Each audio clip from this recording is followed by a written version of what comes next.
under certain circumstances. If they're ever ordered by a court to do it, then they certainly will do it. So they haven't disabled the capability, they've only said they're not going to do it.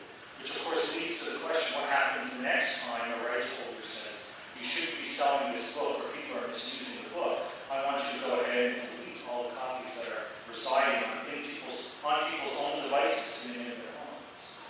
To me, that's not just a possibility. We've seen it happen, and it's precisely why that kind of legislation is incredibly harmful. Yes, I chuckled when you said that you worked hard on copyright, because copyright is inherent in Canada, the original expression of an idea.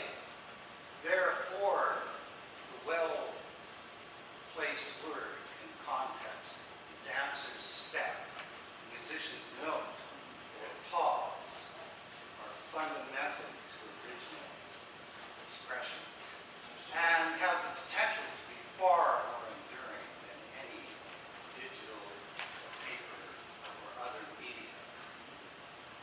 They are productive, and I think you've implied from your discussion of submissions to the Committee on Copyright that the original expression of people who sat down and did the heavy lifting of expressing their opinion is actually more fundamental to our democracy than a voter's stub,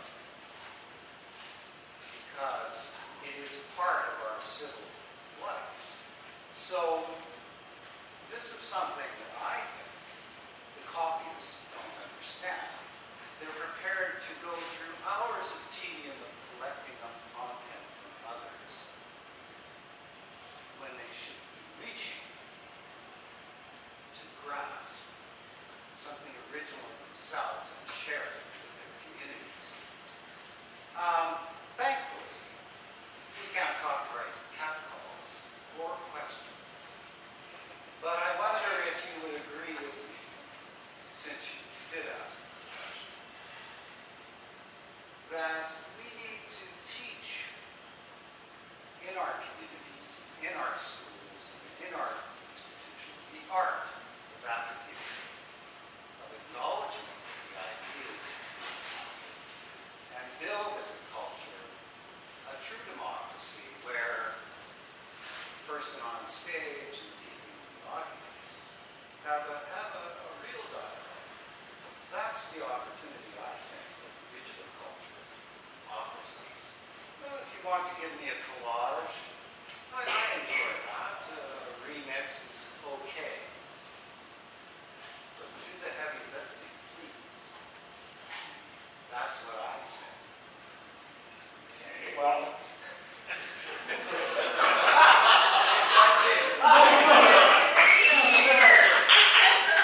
So there's a few things to respond. First off, on the issue of attribution, I totally agree. Copyright law, fair, I'm a proponent of fair dealing. And I'd like to see it be made more flexible than it is right now to include things like parity and sack time and time shifting and the like. But I should note that fundamentally, true fair dealing is a requirement of attribution. And so if you don't attribute under fair dealing, if you don't attribute, doesn't qualify in Canada under fair dealing. So I take no issue whatsoever with that at all. I argue, quite frankly, that you just heard me say what I thought the primary harm is with any situation, like 1,000 or 10. In fact, I don't think there is an answer. We're all giving little bits for an author out there who benefits from circumvention of digital laws highly. And so that my own view is that on many of these issues, those on the user side who are concerned with how they see some of their rights being usurped are, I think, have common cause with many of the creators who often find their rights being usurped as well. And certainly find that their name being used on behalf of reforms that will do little, if nothing, to actually go ahead and benefit them. And so I do think that there is, from my perspective, consistency with many users and creators. There's consistency on many of these issues between users and creators. Now, as for the value of remix, I guess it's in the eye of the beholder.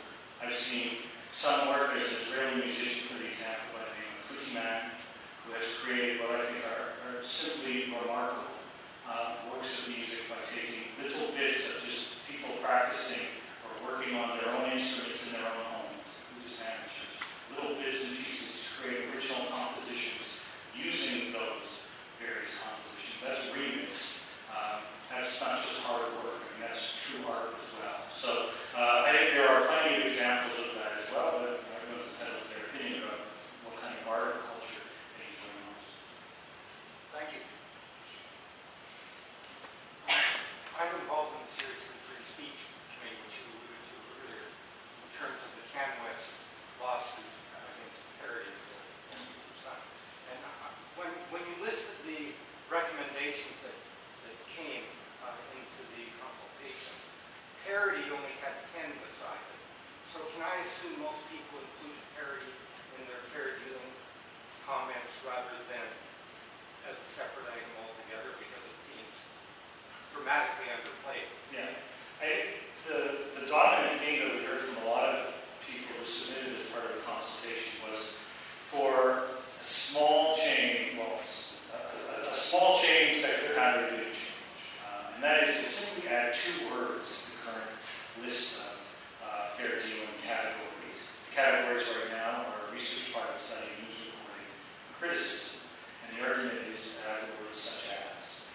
So to make the current list, which is exhaustive if you don't qualify in one of those categories, or average, such as in the case of parody, and instead make it illustrative, so it would open the door to some of these other categories.